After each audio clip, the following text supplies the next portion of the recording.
the beginning. I'm Maggie Longo. I am the Food Systems Restaurant and Hospitality Business Advisor with the Rhode Island Small Business Development Center. Um, I've been doing this kind of work in the state for about 35 years and with the SBDC for the last almost 6 years, 5.5 years. I joined during the pandemic when a lot of folks needed that kind of help. Yeah. So we're going to talk a little bit about the startup foundations of a food business, what it takes to move from idea to operation. Okay. Now, Walter, you may not have know this part because I know Bina does, but the Small Business Development Center is part of a national network of SBDCs that work in partnership with the SBA, which is how you found us, Yep. to offer resources, key connections, workshops, online and in-person support, right? And our role here in Rhode Island is we work specifically and only with Rhode Island small businesses. So what's different about a food business? Here, I'm going to take myself off screen because it kind of creeps me out watching myself talk. Okay. What's different about food businesses?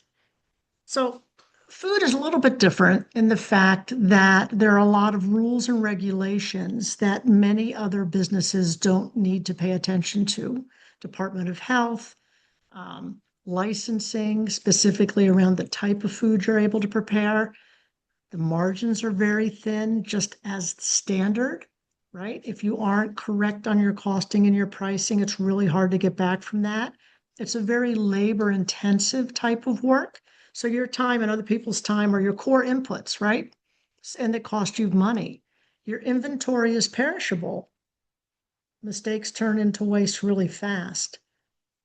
It's physical work. Every week you're making and doing and providing and cleaning and cooking. And there's also cash time pressure, right? You often have to pay for things before you get that money back. Before someone comes in to buy the food that you've prepared, you have to do the outlay and pay for it. So, as you're thinking about wanting to start a food business, do you want to cook? Do you want to manage people? Do you want to just run a business? Are you willing to design your business around regulation and not fight it? Abina, you told us you made food at home and sold it. We don't, this is a safe zone. We don't talk about things that we're allowed to do and not allowed to do, but you know that that's not an approved business model with the state. Do you have the capacity to operate the model every day? Can you run a business 3 days, 4 days, 5 days, 7 days a week? And what breaks first if sales aren't as expected? What's the first thing that's going to suffer? Will you lose your location? Will you lose your opportunities? Right? Again, anyone can jump in. I see, Bina, you came off the. No, I just want to clarify. I just cook for like friends and family to come in to eat. Okay. Yeah. Again, we don't judge. We don't judge, friend. And that's Okay? No okay. judging. So why food businesses fail for reasons unrelated to passion and product? You're here, right? Because you're passionate or you have something that everyone wants to have. And the things that get in people's way are regulation, the capital intensity, the need for cash to operate, the margin pressures. What are your cost of goods? What are your labor margins? Right? And then time. So how much time does it take you to do the work you need to do? Can you, like today, all the businesses are closed. Every one of my clients have been reaching out all day, complaining again about the weather today. So I'm a planner. All my coworkers here can tell you that I'm a planner. So why should you plan? Right? Business planning is about doing your homework, knowing your stuff, getting focus. I'm big on acronyms, so you'll see focus again later, right? Financial, operational, customer, and us, the team. It guides your actions. You create a plan and you can execute it. But all those things being said, business tools are only as good as they are useful. And if it doesn't work for you, adapt it or let it go. And then if you have struggled with the acronyms or the jargon, ditch it or find a new way to remember it. So there's a tool called the Business Model Canvas. And Sue and I have worked really hard on creating one that's just for food businesses. Well, who's in the chat, guys?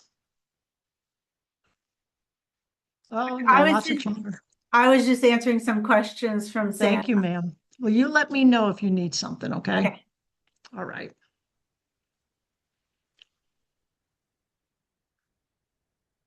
So when you start to do your planning, you have to think about what's the demand, right? What problem do you solve for the customer? Why you? Is it your quality, your service, your price value, the menu, the location? Think about what is your one sentence promise to the guest? I serve the best Ghanaian food in the state. That's your one sentence promise. What do you do better than anyone else nearby? How do you prove that? You get great feedback on Google. That would go back to our coworker Trish, who's very helpful with those kinds of things, right? Are you getting rebookings if you're doing catering? Do you see growth in your sales? Why does your solution fit their routine or habits? Who buys from you, right? Neighborhood residents and families, office and work crowd, tourists and visitors, online delivery and third party. I have some challenges with that, but some people find it very helpful for their business. What makes you easier, better, or more reliable? Where do you sell? In the dining room, takeout and curbside, catering private events, pop-up farmers markets, festivals if you're a food manufacturer, right? And why do they come back? Again, that goes back to why you. We're going to share all these tools in a worksheet as part of the recording when we send out the actual recording in the slide deck. Then we have to think about the how. So what do you need to get the work done, right? So you think really high. I need employees, I need the food that I sell, and I need a location. So you have teams, right, and partners. Your folks that work with you in the business, they have roles, responsibilities. What are how is that laid out? Who commits to what? How do you write those schedules? Who are your advisors and key vendors? Where do you store all that information? The accountant, the lawyer, the SBDC, the marketing team, the liquor distributors, right? What customers are you focusing on? Your regulars, your catering clients, wholesale buyers if you're running a bakery. And then what else do you need? You need your service providers, right? Who fixes your things? The equipment repair guy, the hood cleaning guy, the grease trap guy, the linen guy, the rubbish man, the pest control. All of these things are requirements for operating a food business. The Department of Health is going to want to know who they are as part of your application process. So SOPs, standard operating practices, they're your friend and a requirement. During the application process, the Department of Health is going to require you to list out your operational plan, right? So on your weekly work, how do you lay that out when you're thinking about your business? What's prepping, cooking, serving, cleaning? Who places the orders? Who receives the goods? Who makes sure the pricing was correct? Who looks at the online orders? Who answers the phone? What are the challenges, right, that you need to fix and address each week? What do you learn? And then you have the physical plant, space, labor, tools, time. Like, what are the things you need to operate your business? What's your staff size? What do you think the restaurant's going to be? You want a 100-seat restaurant, which I'm going to advise you not to think about in the beginning unless you're really, really experienced, or are you looking for a 40-seat cafe? Or are you a bakery and you just have traffic, or a coffee shop and people are in and out all day long? You need to start to create the list of all the things you're going to need for that business. The equipment, what's on the cooking line, any small wares, pots, pans, spoons, ladles, whisks, your point of sale system, right? And then what are your service days and day parts? Who are you targeting? It's a lot of thinking, right? Once you start to think about all these things, then you have to think about, now we get into actually my favorite part, which everyone will tell you is the financials and what you need to know. Cost of goods, right? Your cost of goods are things that you buy to make the things that you sell, or the things that are required to make the things that you sell. Not labor. That's an expense or part of your overhead, right? Your expenses might be paper goods, disposables, packaging, labor, overhead, fixed cost, rent, utilities, insurance, licenses, marketing spend, software. The things that you really want to pay attention to are your cost of goods and your labor cost. So the cost of your food percentage to the sale, your beverage percentage to the sale, your labor percentage, right? When you combine your cost of goods and your labor expenses, that number is called prime cost. And that's how restaurants are judged. So back in the day, before most of you were doing this, we targeted a prime cost of 50% or less. Nowadays, with the increase in cost of goods and the increase in labor, if you can operate under 60%, that's great. But then you have to remember that only gives you 40% to do all the other things, right? Your fixed expenses, your overhead expenses, and make a profit. That leaves you 40%. It's really important to know too about your financials is what are you selling? How many things? Are they well priced? Is the cost of goods on those items correct? Have you done a costing sheet for your top 10 items you think you're going to sell? You have a small menu, do it for everything, right? The point of sale system is going to help you track all your data. How many you sold per day, per week, by item, by category. It's going to allow you to make adjustments that will continue to provide cash flow to the bottom line, hopefully, as long as you can keep your costs in control. Right? And the sales mix is really important. Everyone loves hamburgers and French fries. Hamburgers are traditionally one of the most expensive items on your menu to produce. They're almost what you would call it's a cost leader, meaning that people come in to have your hamburger. It may cost you 45% cost of goods to get it on the plate, but they buy beer and that costs you 15%. Or they buy soda, or they get another appetizer, or they get a salad, or they get a dessert, right? Other things to help drive the cost of goods down. Excuse me. So all together in the food business canvas, this is what it looks like. So as you're planning, right, as you're starting to think about, I want to start a food business, these are all the areas you're going to start to think about. The production and the operations, can you do it? The sales and marketing piece, do people want it? Right? What makes you special? And the financials, can you make enough money?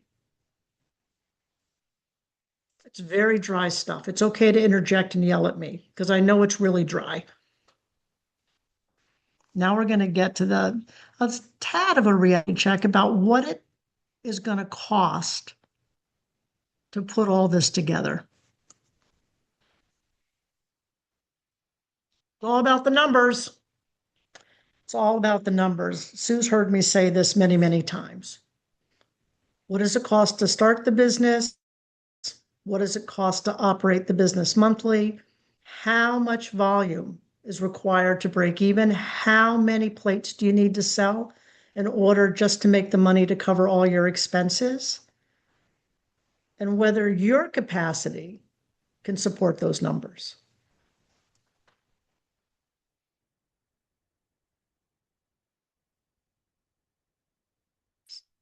So in the startup cost side of thing, and we have some really great tools that we can share with you if you're a startup. And I think both of our attendees today are at the early stages of thinking about their businesses, right?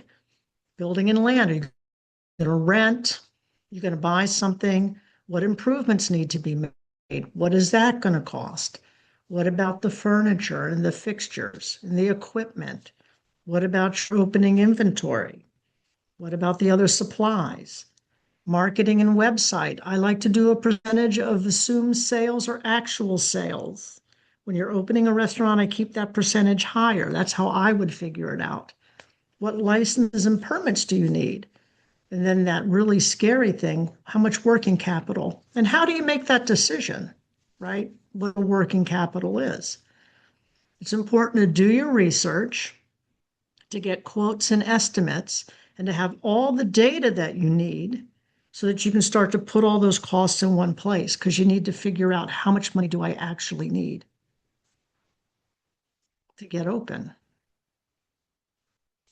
Then you need to start to think about your monthly operating costs, rents and leases, utilities, insurance, phone and internet.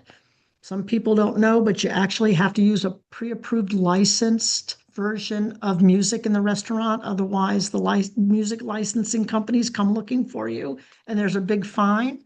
What supplies do you need? What office supplies? Any outside services? The hood cleaner, the beer line cleaner, the overnight cleaner, right? What's your marketing spend? What are you budgeting for labors and salaries?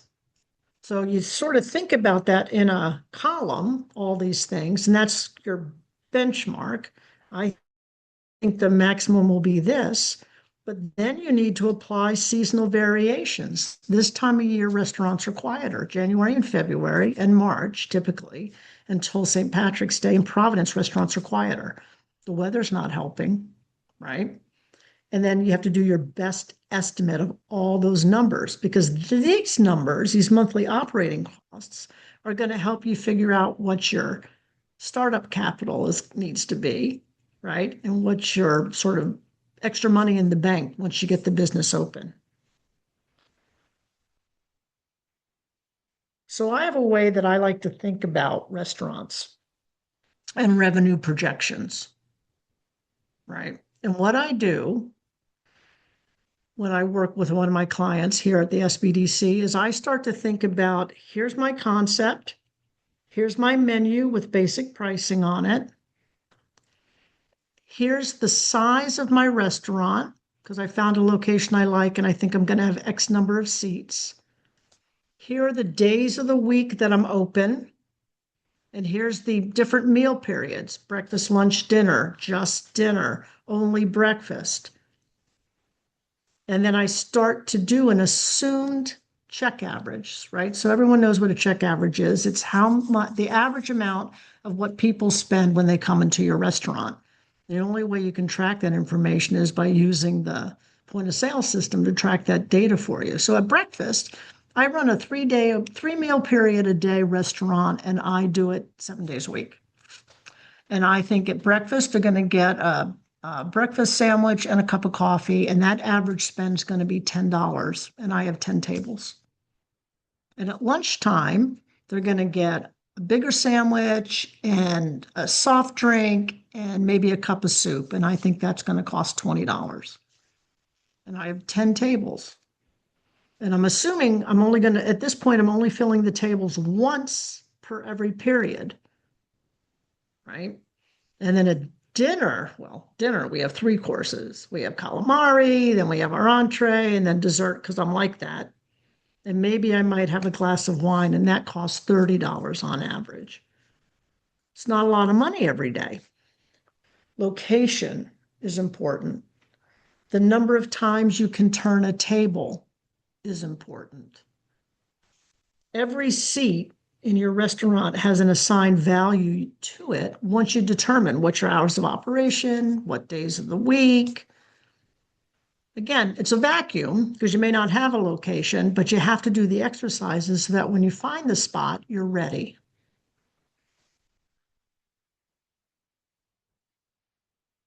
So how are you going to fund it? This is where where Sue and I often cause people to not be happy with us, right? Trish is laughing too. So when you're pre-revenue, so aren't open yet, you haven't opened the restaurant, you've never owned your own business, you're really talking about your own money. You're talking about your personal savings, money from friends and families. We had an old co-worker used to say friends, families, and fools, the three F's, people who will lend you money to open your business. Sweat equity sometimes can offset some of the costs if you're doing the repairs in the space yourself, right? And then micro loans sometimes are available. Early revenue, meaning that you've had some sales.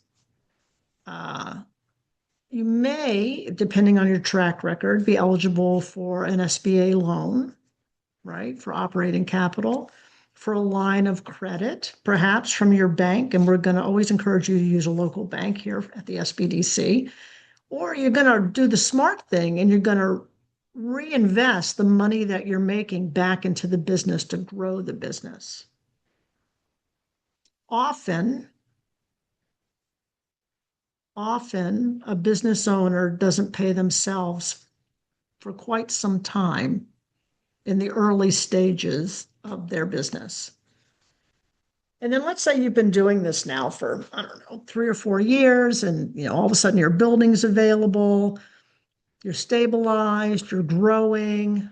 Well, then there's some equity investment, maybe. Maybe there's someone who's interested in partnering with you for a percentage of your business.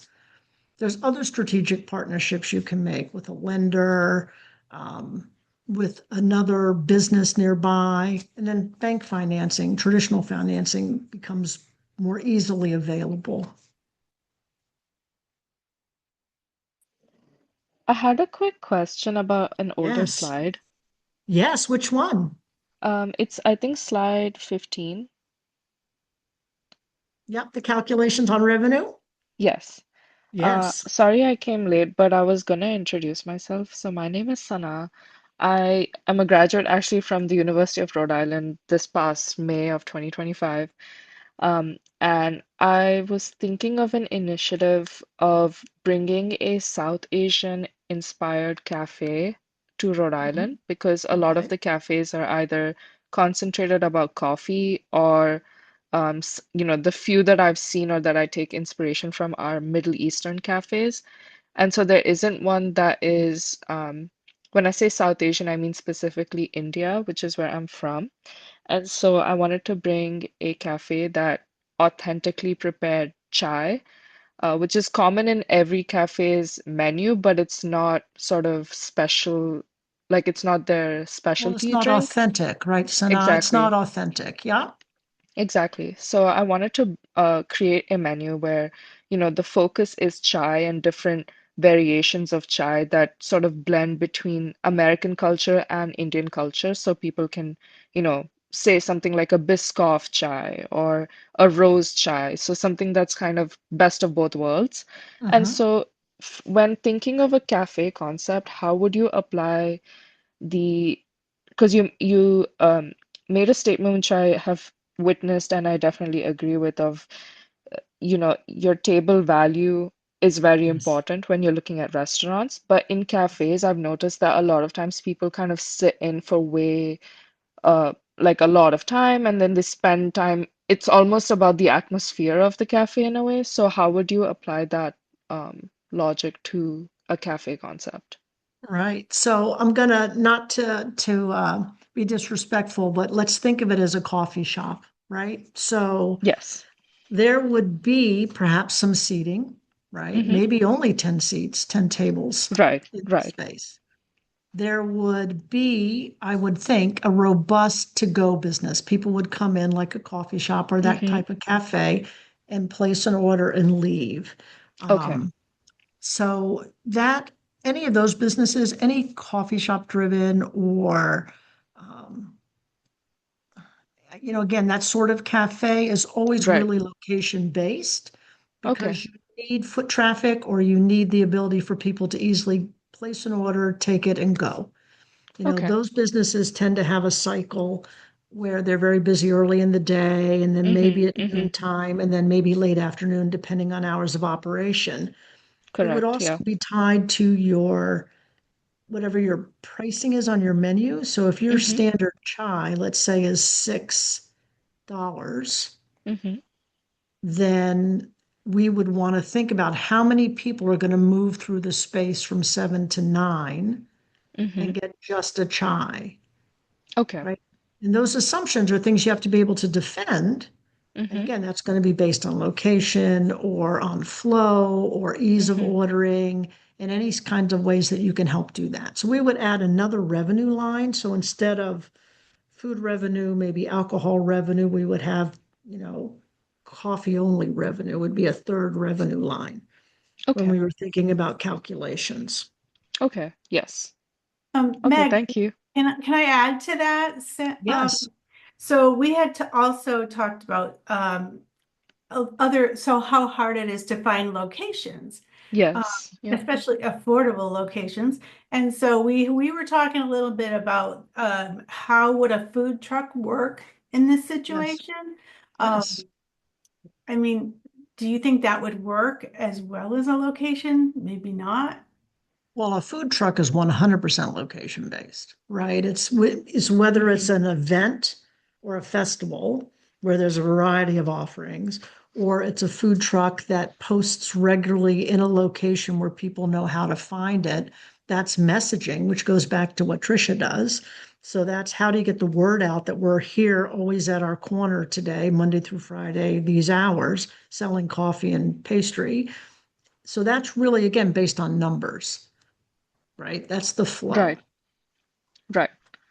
And would you say, comparatively, I would assume that a food truck, in terms of like the investment that goes into creating the food truck and uh, sort of the licensing to be in a certain city's location, I'm assuming all of that is comparatively cheaper than having a brick and like an actual physical cafe. Yes, and we're going to talk a little bit about some of the licensing requirements coming up here pretty shortly. But Okay. yes, it is much less expensive to have a mobile food business Mm-hmm. than it is Mm-hmm. to have a brick and mortar business. Okay. Yes. Thank you. Absolutely. So I know we talked a little bit about asking for a bank loan. The hard truth is that food businesses are notoriously difficult to get bank funding for, particularly in the early phases. It happens, but it's particularly in the early phases, it's very difficult. But any and all lenders look for something that we call the 5 C's, the cash flow. Now, if you're a pre-venture, your cash flow, which is your ability to repay the loan, right, is an exercise. It's an exercise as opposed to a reality. That makes it difficult. Your personal credit score and history is something that any lender takes into account. The contribution to a startup, what's your contribution? What cash are you putting into the business, or what assets can you pledge, right? That they can put a lien against, which is basically they put a note on it so that if you don't pay them back, the note's now attached to your personal property. What are the conditions for your market? You know, is it a hookah bar? Some people aren't interested in that. Some lenders aren't interested in that. Is it a Sanaz business is different. There's no real traditional chai shop here. So how is that different, right? That would have a different condition. And then the character, which is really your background. And it's exactly what you think. It's, are you somebody they want to lend to? What's your background in the business? What's your experience in the business? This sounds weird to say out loud, but do they like you? Because, they're getting into a relationship with any lender, even if it's a friend and family, you're getting into a relationship with them. So they have to know that you're trustworthy. Did I see a question in there that I need to answer? No. No, no, sorry, I was just responding to an old Okay, terrific. chat. I know it's hard because we lost Elena, who is our training manager. So everyone's being really helpful to me today. So entity and permits. Now he's getting to some of the nitty gritty.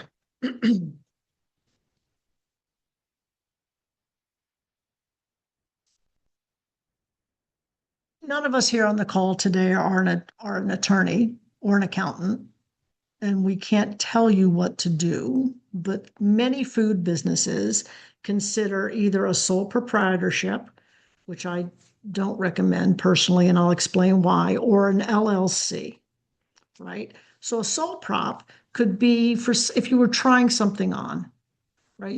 But things to remember, you and the business are the same legal entity.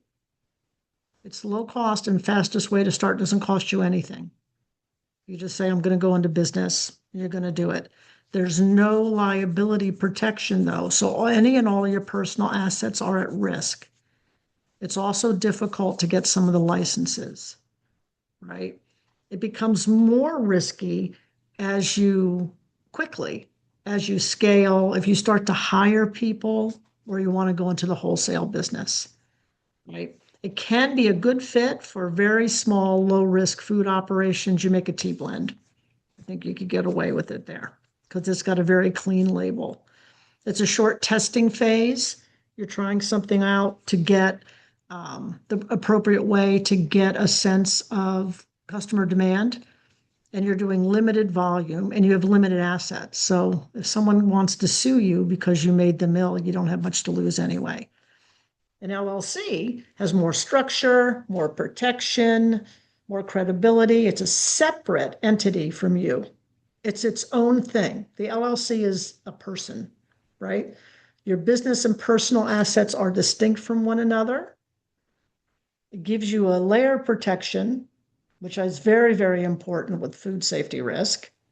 And it also is better positioned for anything related to a lease or hiring or wholesale. Can you start with a sole proprietorship and then sort of change it I to an wouldn't, LLC? you absolutely can. You can Mm-hmm. also be a sole prop LLC. Honestly, the amount of money required to open one is minimal, Mm-hmm. and it's better and safer, Sana. I Right. mean, I Right. just feel that when you are serving the general public, not Mm-hmm. everyone is nice. Mm-hmm. People have undisclosed food allergies. Mm-hmm. People sometimes are, you have a problem that you can't navigate. Mm-hmm. Mm-hmm. Okay. Right. So there's the sole prop, right? There is the LLC. Your structure should match your risk level, not your ambition. To register an LLC in Rhode Island, and we've got great resources here coming up. You file the articles of organization right online at the Secretary of State. You file with the Department of State, the Business Services Division, or the BDR, which is both part of the Secretary of State's office. You register for and get an employer identification number, which is free, right?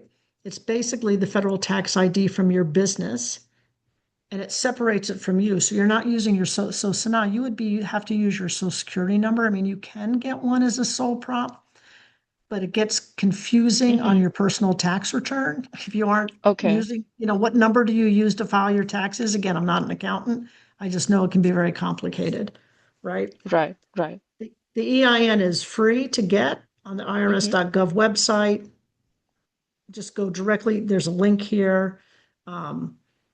Often when you put in, how do I get an EIN? There'll be all these imposter sites that are scams that charge you money to do things you don't need to pay, right? Mm-hmm. And the other thing to Mm-hmm. remember is many banks will require an EIN to actually open an account for a business. They won't give you a business account. It would just be a Okay. personal account. Okay. All businesses that sell things are required to have a sales permit, which means you have to set up a tax account, even if you do not have to collect sales tax. Now, Sanaa and Abina, the type of restaurants you guys are interested in or the projects you are both interested in will require you to charge and collect the 7% sales tax and the 1% food and beverage tax in Rhode Island.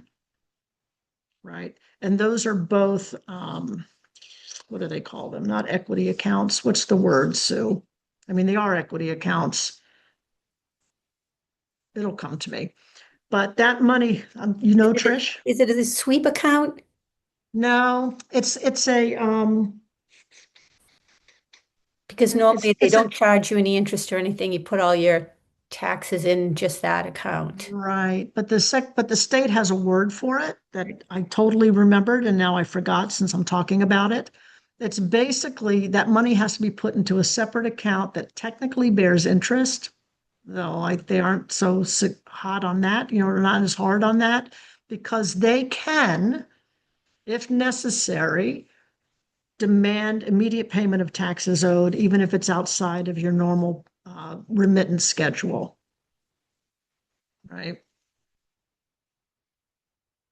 So sales tax account is created with the BER submission, which is the basic something something.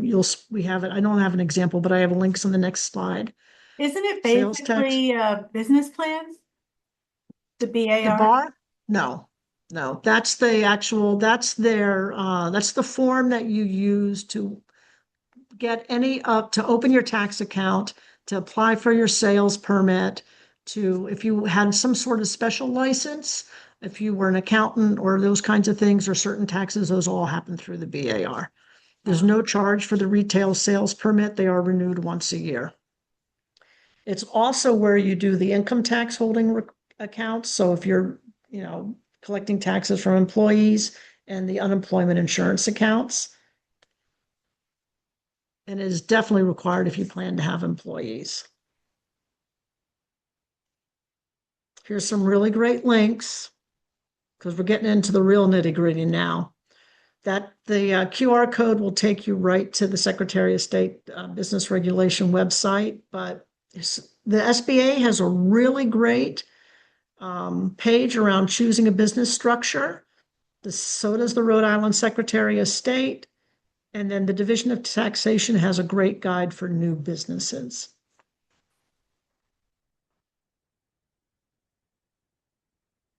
Everybody's favorite category, the Department of Health and what you need to know. So before I go to the next slide, I'm going to say that a lot of people think about the Department of Health as an adversary, and they're not. They're really an ally. It's just they are very particular and structured, because their job is to keep people safe. Their job in relating to food businesses is to prevent an outbreak of foodborne illness. That's their job. Rhode Island has one of the lowest instances of foodborne illness outbreaks in the country.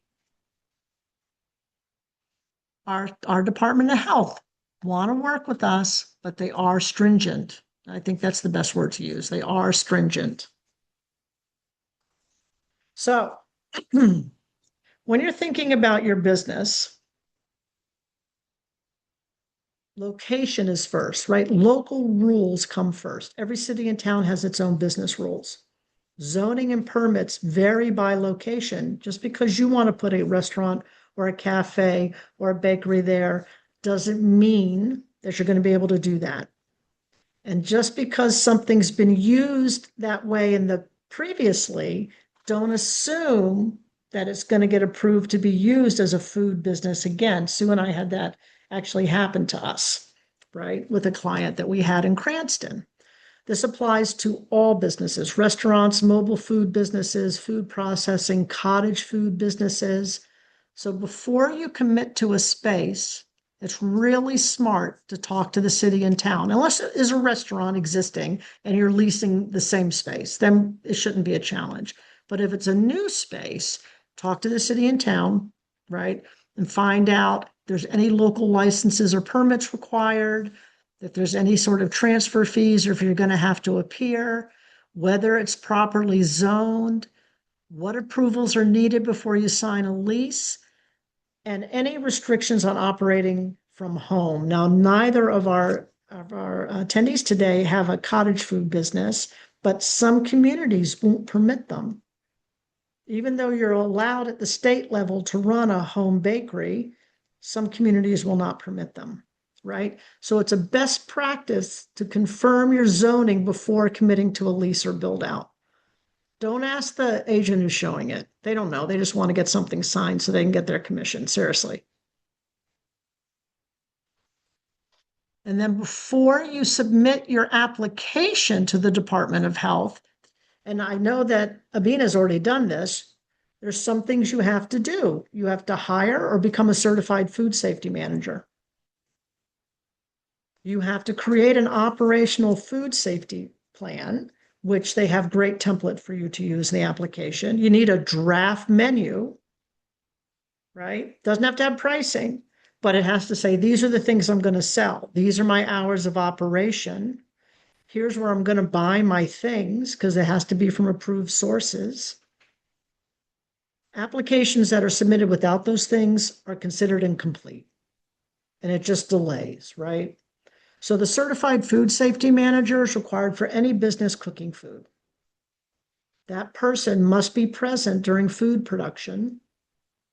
So if it's you, you have to be there. 10 or more full-time employees require at least 2 food safety managers. And the food safety managers are named on the application. All right, the food safety plan requirement, a mandatory food safety plan template is actually with the application. It must reflect your actual operation. You can't go to ChatGPT and say, write one for me, because you're going to get one for a bar and you're running a bakery. Right? It has to, they're not hard, and we're here to help you. Right? Guidance is available for completing the template. We can help. Sue and I work on these all the time. We can help you figure it out. I had another question. Yes. What is the cottage business thing that you had mentioned? So Rhode Island has, in the last handful of years, allowed cottage food businesses to operate. They Mhm. are for small businesses preparing non-hazardous baked goods only. So Mhm. baked goods that don't require refrigeration for food safety Mhm. to operate out of their home. Okay, It's so go ahead. would most of these businesses be seen at like farmers markets, for example? Some, not all, but some. Okay. But your chai business, they wouldn't permit that to be a cottage food business, Sanaa. They would require Mhm. that to either be a caterer or Mhm. probably a caterer. We can talk about it offline. Okay. Yes. Okay. Thank you. So the Department of Health, if you've got a new location, it's never been a food business before, or it's a change of use, they're going to require construction and renovation review. They do it for new food establishments and for any place that has renovations costing 50% or more of the property value, right? So the value of the business. The requirements, and we get a lot of pushback on this, but it's the construction application, which is a review fee, 3 copies of building plans that must be architectural plans stamped by an architect, right? And the filing fee equals the fee for the license to have the things actually reviewed. So it's around $250. They are required, blueprints are required for restaurants if the space was not previously licensed as a restaurant. You'll need prints for the building, and they must be submitted with the application. Engineered plans don't do, they require the actual stamped architectural blueprints.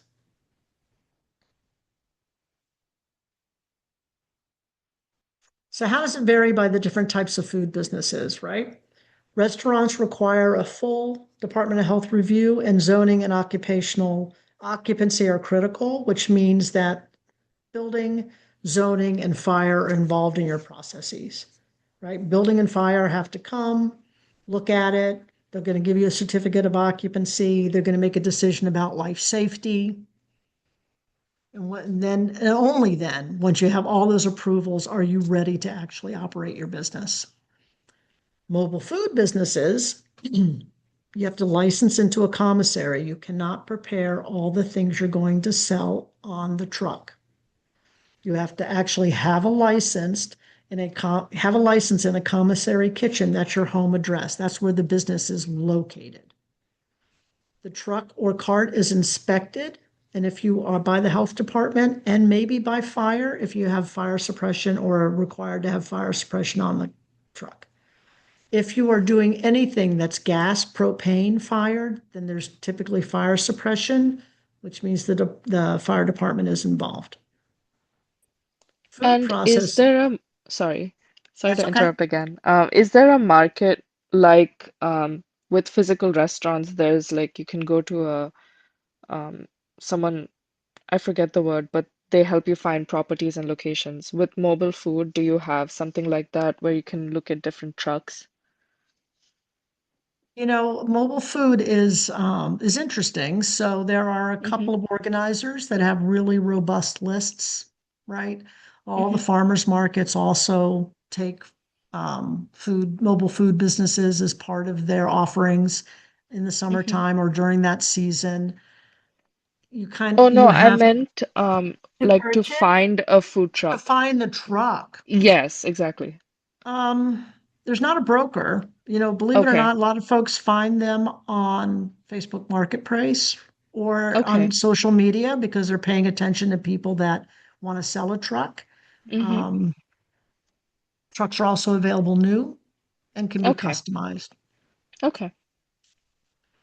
So And that could be just a trailer, right, Maggie? Like if you had a pickup truck and then you say like, you're only making chai, Mm-hmm. uh, Mhm, you could just have a trailer, right? That could be 100%, or a converted, cart, or a cart. right?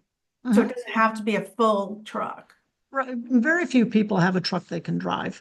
There's some out there that have trucks you can drive, but a lot of them have trailers that come or are towed behind something or have carts. Mm-hmm. There's a handful of some businesses that are now brick and mortar started on a bicycle, and that's Mm-hmm. how they sold their wares, right? They rode a bicycle around town. They would operate out of the commissary and sell their things from the bicycle. Right. Um, And you said so the commissary is like a third space, like a kitchen, or can it be based out of your house? no, Okay. it has to be a licensed commercial kitchen, Okay. which will have some rules around use and hourly rate and maybe a Mm-hmm. membership fee or whatever. Yeah, Mm-hmm. sometimes you can find those through like churches. Some Mm-hmm. churches will have kitchens that they can rent out. Mm-hmm. Um, but I don't think there's really a list, is there, Maggie, of people? We have a list. We have a pretty robust list, and it depends on where you are in the state where Okay. Okay. kitchens are available. They're Mhm. available Okay. all over the state, believe it or not, and some are big and fancy and are more geared towards food processing manufacturing, and some are exactly for these kinds of businesses that, is running a mobile food business. So And even though there's the Rhode Island Department of Health licensing the commissary and you just sort of show those documents, or are you in charge of making sure that the commissary is licensed, like Well, you going through can't, that yeah, so process? all commissaries are licensed. Okay. They will give you a lease. Mm-hmm. That lease will be required as part of your application process. Mm-hmm. And then you will be licensed in to the commissary with your own Oh, business. okay. So your LLC would be a part of that commissary. No, The address. no, it's like your brick and mortar location. So I'm Okay. Maggie's Oh, I food see. truck, and Mm-hmm. Sue has Davis and Co. Mm-hmm. commercial kitchen space, and I lease from Davis and Co. for Mm-hmm. Maggie's food truck. Okay. So your base address is listed as the Davis and Co. commissary. Correct. Got it. Okay. Even though you have a food truck which can be Correct. anywhere. Okay, I see. Correct. Thank you. Yep, there always has to be someplace they can find you, and basically it's Right. someplace they're going to come looking for you if there's a Mm-hmm. problem. They're also going to Mm-hmm. inspect you at that space periodically. Mm-hmm. Okay. So no one here is doing food processing and manufacturing. It's a little different, but those are all commissary kitchens or a kitchen you build out yourself.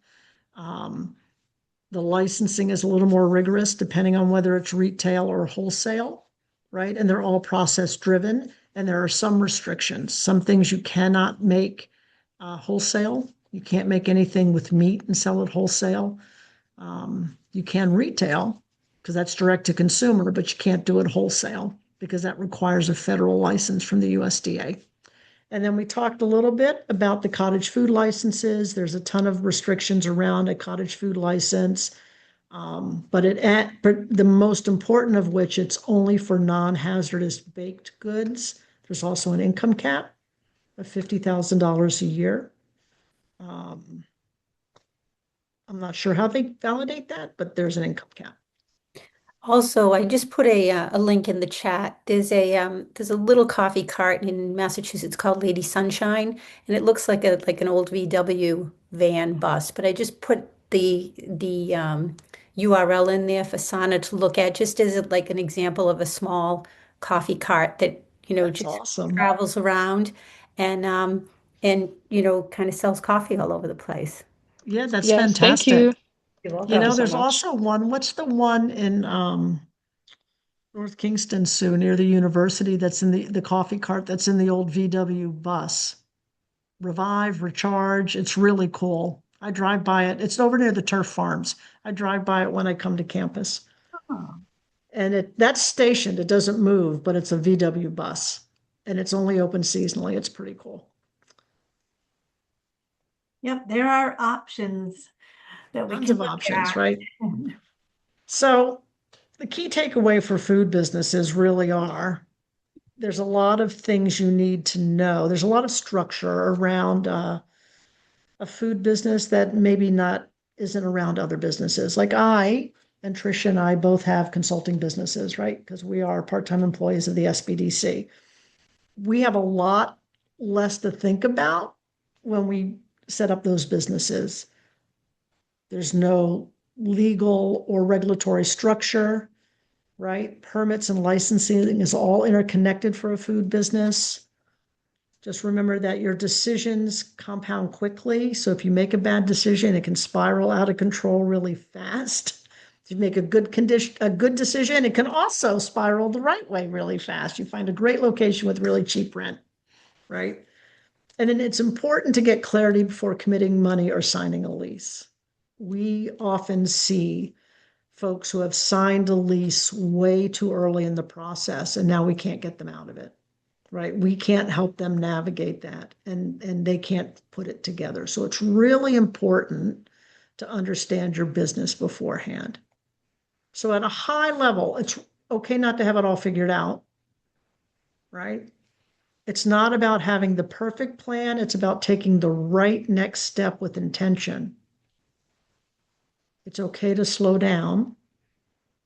If you slow down, you won't miss all these I's and T's that we have to dot and cross. Ask better questions before spending the money. Let us help you find the right questions. Or let us look at something that you're considering so we can help you navigate it. Learn what licenses or permits apply to your kind of food business because they're different. And it's heavily regulated, right? Again, to keep people safe. Get help early. We're here.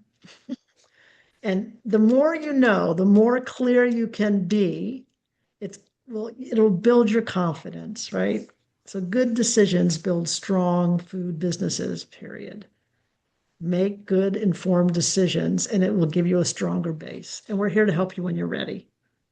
So I have a thank you slide, which you don't need to see. We'll send it and I'll stop sharing and actually take myself off camera. It's probably dark in here in my snow globe of a house. So Abina and Sanaa, you have any more questions we can answer? I know we powered through it because it was just the five of us, but anything we can answer? I don't have any questions at this time. I actually found out about your organization through Susan, and like I've been also sorry, Susan, I've been really trying to work on the menu, but it's just taken me so long with everything else happening. Um, That's okay. but As yeah, long as you I take appreciate your the time. Your thank you. pace. Whenever you're I ready, we're here, all three of us. Actually, Yes, you've thank got you the so dream team much. right here. You have our amazing statewide startup person, you hmm have our amazing statewide marketing person, and then you got the food hmm girl. So you've got Yes. the top team here, honestly. Yeah. Yeah, when Yeah, you're thank you so ready and you much. want to have a meeting, I can set up a Zoom between you and hmm myself and Maggie, and we can talk hmm more specifics. But yeah, Absolutely.